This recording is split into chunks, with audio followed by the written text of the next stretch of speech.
11:20 de la mañana es el momento de saludarlo. En lo prometido es deuda. Él es fundador de Barrios de Pie, es abogado, es secretario general del Movimiento Libres del Sur para la provincia de Buenos Aires y es director de Innova, investigación para una nueva Buenos Aires. Es Jorge Ceballos y le damos la bienvenida. ¿Cómo estás, Jorge? Bienvenido, ya fue, bienvenido a Cítrica. ¿Cómo estás?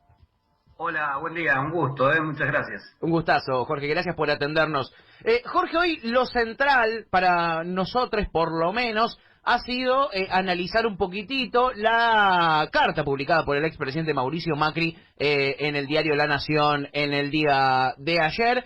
Creo que es de las cosas que más en agenda están. Y quisiera saber qué es lo que, si la leíste primero y qué reflexiones te deja la carta de Mauricio Macri. Con franqueza he tenido comentarios, Sí. no la he leído. Sí.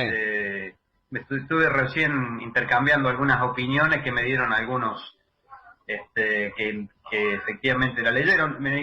Ahí en general lo que veíamos era el tema de que centralmente es una decisión de instalarse como digamos, como el principal contendiente del gobierno, ¿no? Dentro de esa disputa entre los sectores más moderado del espacio de Juntos por el Cambio y el ala más dura de los halcones, de Bullrich, sí, Macri mismo incluido, me parece que está diciendo, bueno, yo voy a encabezar esto y luego de lo que pasó con la afectación de la coparticipación en la ciudad, un poco se plantea, bueno, el camino es este, el que yo vengo diciendo, ¿no?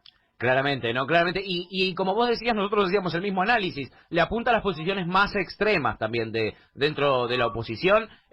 Llama a tomar la calle. Y lo cierto es que tampoco tuvo mucha repercusión inmediata sobre su votante, pues llamó a tomar la calle y ayer hubo una de estas manifestaciones que estamos teniendo anticuarentena como cada domingo en el Obelisco y realmente fue muy poca gente.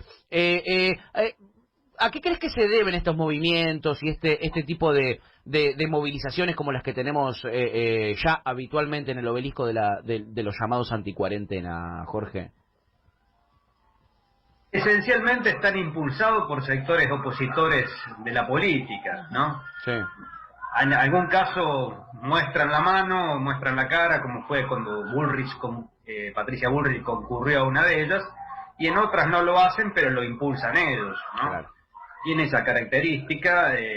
Bueno, yo creo que la polarización no le ha hecho bien al país. Yo creo que hace falta salir de esa grieta y discutir, digamos, propuestas hacia adelante que tengan un marco de consenso amplio, porque la verdad que con solo una coalición de gobierno no alcanzan, por lo menos para resolver algunas cuestiones estructurales, ¿no? Tuvimos algún debate con la cuestión de la seguridad hace poco. Sí.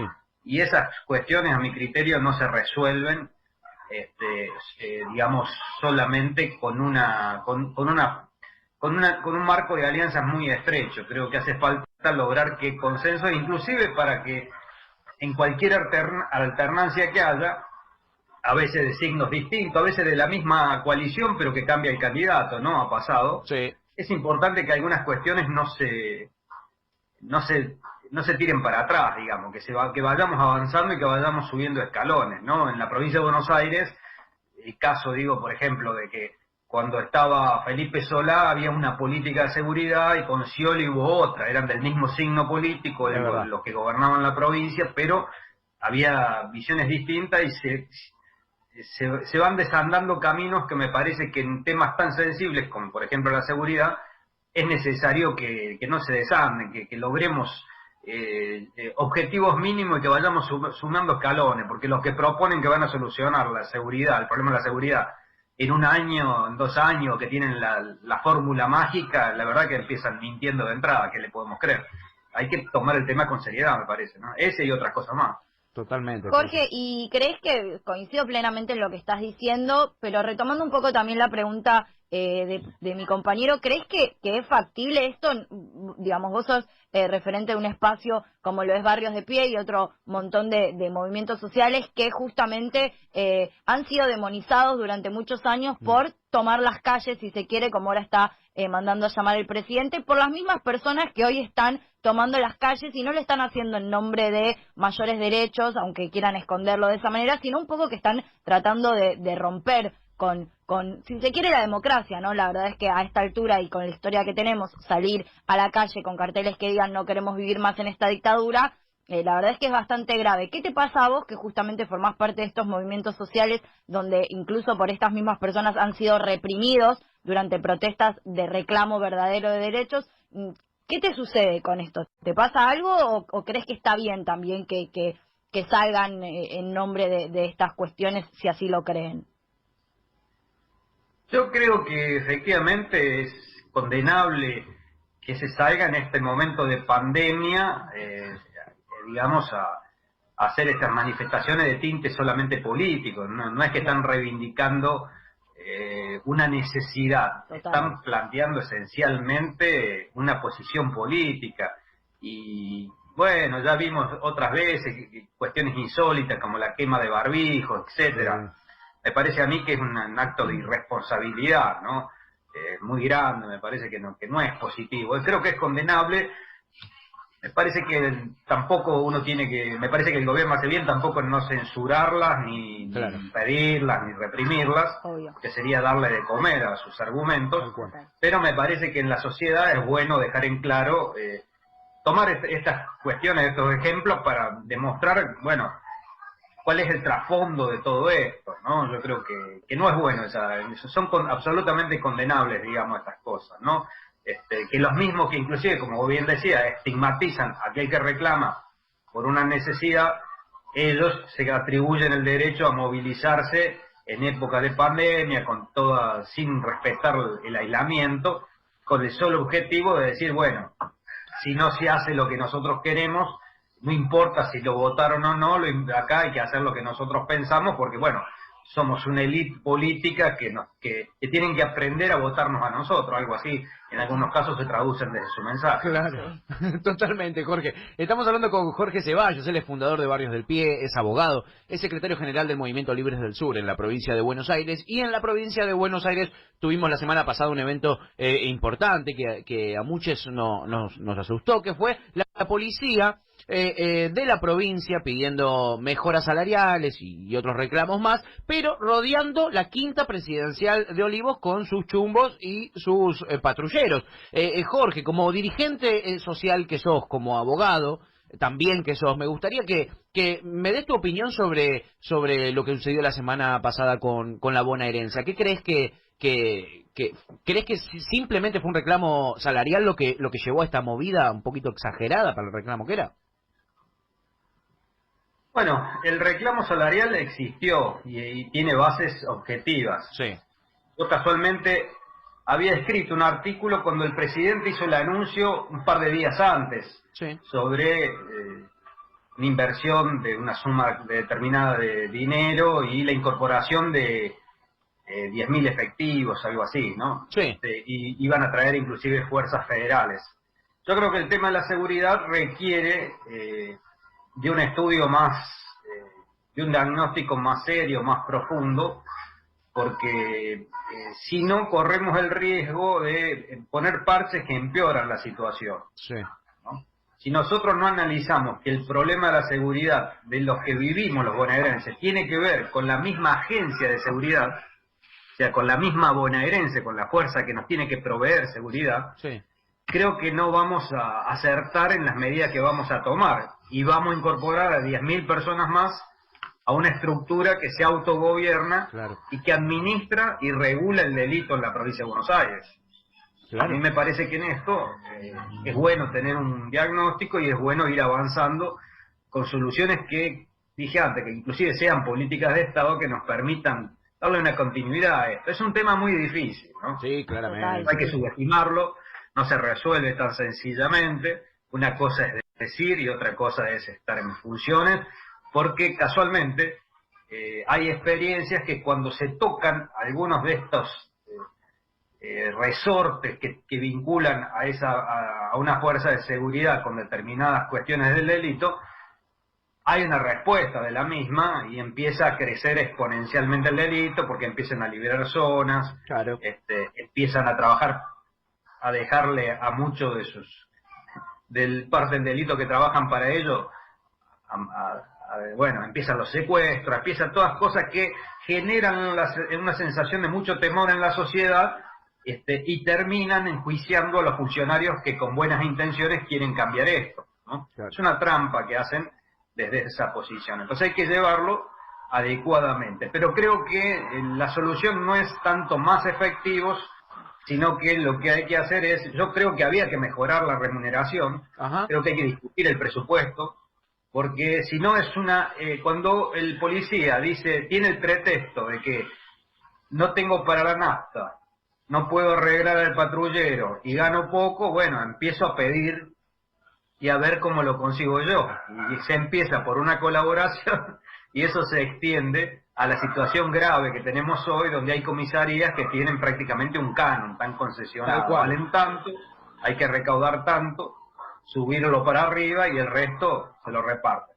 Entonces, ese es un tema. Entonces, yo creo que aparte hay una gran cantidad de policías que no quieren eso, que es más, critican estas medidas, y tienen que, para poder corregir su situación salarial, hacer un montón de adicionales que terminan siendo no positivos porque bueno, se constituyen en agentes que no tienen, digamos, ni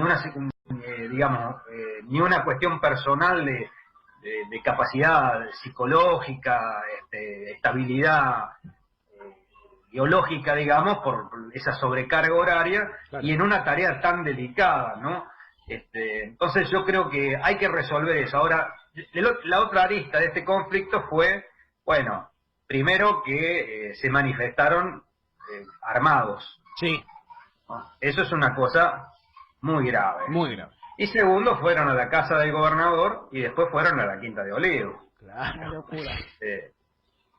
Claro. Eso, en este contexto donde hay que atar todos los cabos, algunas de estas movilizaciones que antes referíamos, donde dicen que acá hay una infectadura, donde dicen que, bueno, en las redes publican cosas respecto a los dirigentes del oficialismo muy graves, digamos, en algún caso, digamos, en términos amenazantes, etcétera. Sí. Me parece a mí que genera un clima no positivo, digamos, ¿no? Que no es bueno.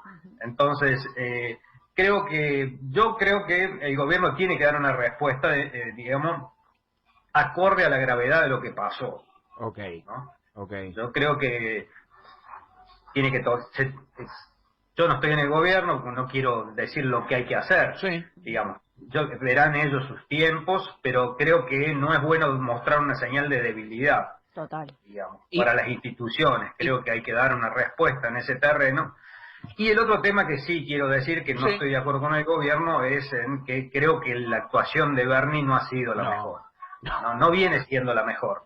No. Cuando uno lo ve todos los días en los medios, en una tarea tan difícil, como yo dije antes, no es sencillo resolver ese tema. No, tal cual. ¿Cómo haces para hacerlo si vos prendés la televisión y está Bernie?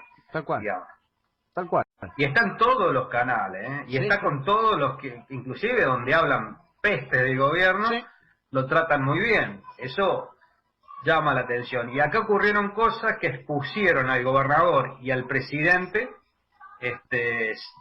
en el área que él tenía que tener un aviso previo. No se puede hacer un anuncio, tamaño anuncio de inversión, y a los 2 días tener un conato como fue este, ¿no? Tal cual, tal cual. ¿Y a vos te parece, Jorge, que está bien la decisión de Alberto Fernández de responder a los reclamos de la policía bonaerense, pero financiando ese aumento de presupuesto con la coparticipación de la Ciudad de Buenos Aires? ¿Te parece que fue una buena jugada eso?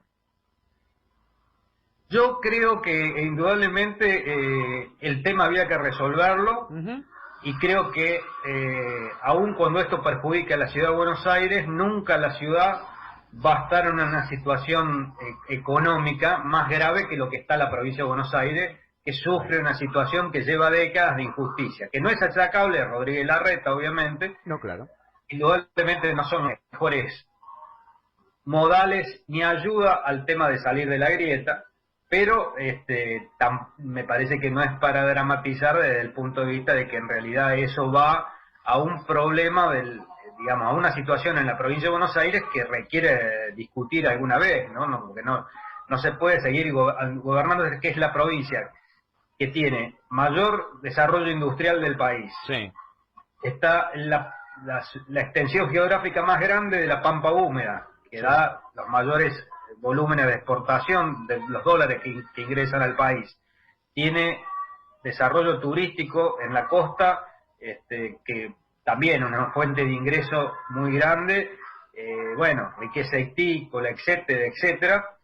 O sea, es la provincia más rica, pero tiene los bolsones más grandes de pobreza. Claro.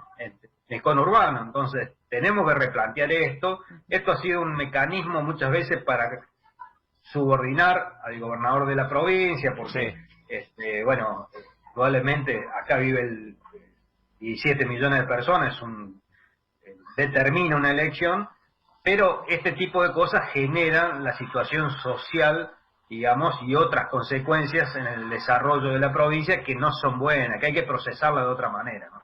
Totalmente. Otro de los temas que estuvo circulando mucho y que fue un problema en estas últimas semanas, también vos estás mencionando mucho cómo a veces dentro de un mismo partido hay posturas tan distintas o distintas maneras de gobernar. Hace un rato mencionabas, por ejemplo, Scioli y Felipe Solá, y uno de estas situaciones que generan esas diferencias es el tema del llamado toma de tierras, que estuvo muy en vigencia en estos últimos días, y que ha habido distintas posturas al respecto. ¿Qué nos puedes decir de esto, de la situación actual, de vos como referente de movimientos sociales, cuando sabemos que en muchos casos la toma de terrenos no tiene que ver con venderlos o con usarlos para negocios, sino justamente con gente que no tiene dónde vivir y que necesita simplemente un techo en un país donde hay tanta gente sin techo y tantas casas sin gente, ¿no? Sí, hay tantas casas sin gente, pero el otro tema es que hay mucha tierra, porque yo no voy a decir que hay que llevar a las personas estas que carecen de una vivienda digna a la propiedad de otro, porque bueno, inclusive yo puedo partir de decir que no tienen la responsabilidad quienes son los dueños de un terreno del déficit de política habitacional que es adjudicable a administraciones que desde hace 40, 50 años.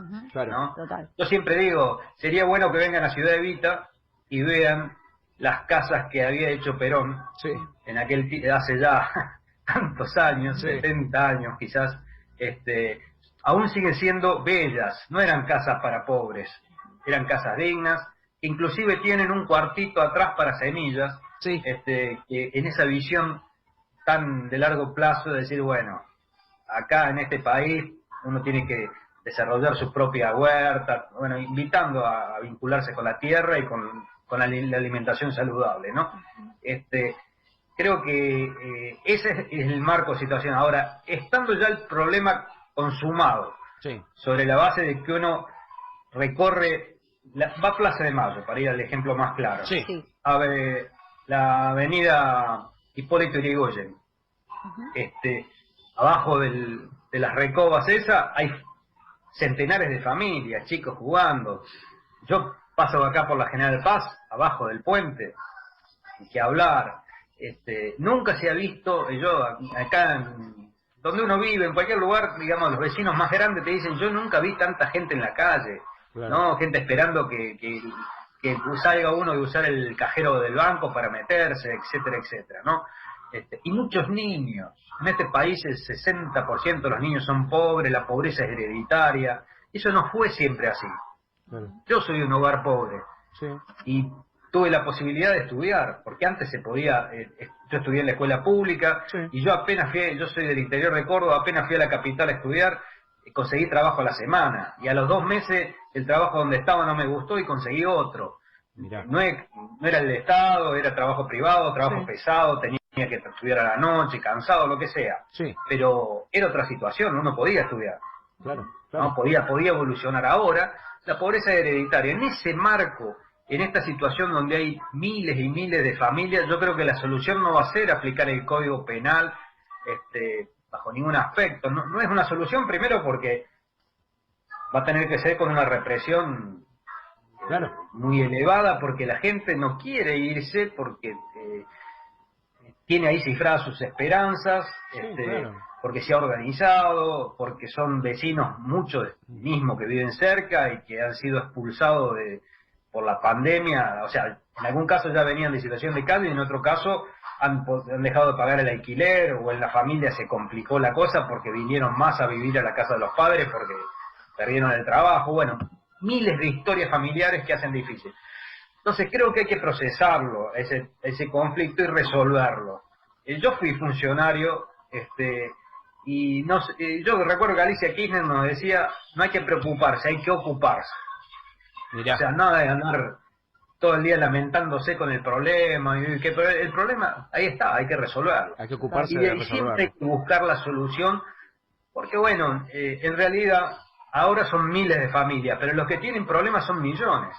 Y Claro. después lo que hay que empezar es de alguna buena vez el tema de la construcción de vivienda, porque como bien decían ustedes, acá no falta tierra. No. Acá tierra para que es inexplicable. Y no hay que pensar en construir acá en el conurbano.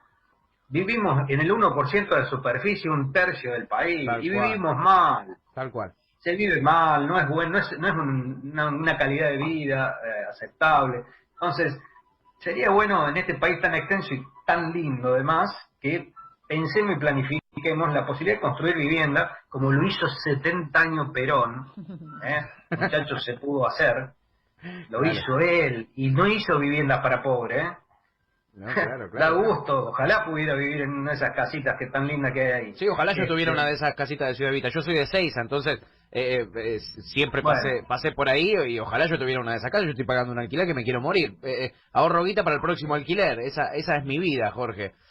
Y Jorge, ¿te parece que es una posible solución? Por ejemplo, mañana se empieza a debatir el proyecto de aporte solidario o mal llamado impuesto a la riqueza en diputados. El 15% de ese aporte extraordinario va a ir para el desarrollo de varios barrios populares, el 20% para becas al programa Progresar. ¿A vos te parece que ese tipo de medidas son las que hay que tomar? ¿Estás de acuerdo con esto? Sí, claro. Es una cuestión de reparación, de justicia, de equidad, digamos, ¿no? Pero aparte, en todo el mundo, los ricos han puesto, Sí. porque esta pandemia ha afectado, digamos, la economía, como no hubo otra crisis, quizás como la del siglo pasado, en la década del 30. Entonces, uno lo ve, digamos, ¿cómo se llama el dueño de Google? Bueno, Bill Gates, Sí. que pone miles de millones para el desarrollo para combatir la pandemia, digamos, ¿no? Sí. Ahora, yo creo que las grandes fortunas de este país no pueden pedir un subsidio en este marco del Estado. No, claro, Tendría que tratar de colaborar con algo. claro. Estamos hablando de 12.000 personas, un número cercano a eso. Yo creo que es una medida justa, oportuna, y muchos de ellos fueron salvados por las políticas de este gobierno, porque al arreglarse con los acreedores externos, Claro, es verdad.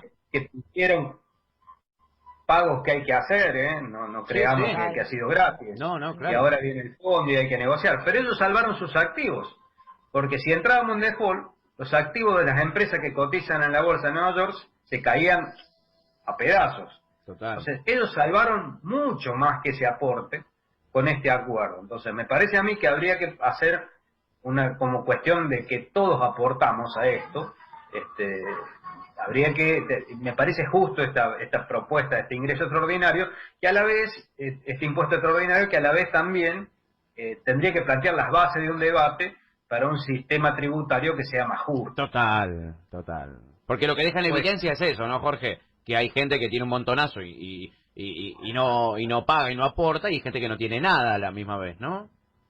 Y pagan, porque, mirá, dentro del 40% de la gente que no está registrada en el mercado laboral, Sí. que trabaja y hace trabajo no registrado, esas personas no tienen posibilidad de tener una jubilación digna en el futuro.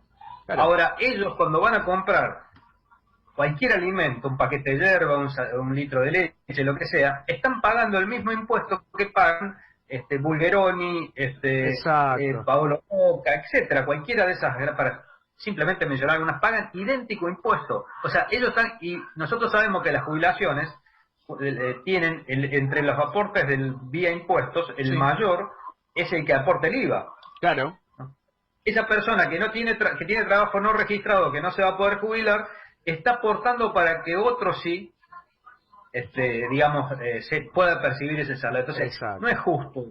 Hay que tratar de que haya mayor aporte por los que tienen mayor capacidad contributiva. Eso es una cuestión básica de todo sistema tributario, digamos, ¿no? Entonces creo que no es que hay que generar nuevos impuestos, hay que redistribuir, Los que ya están.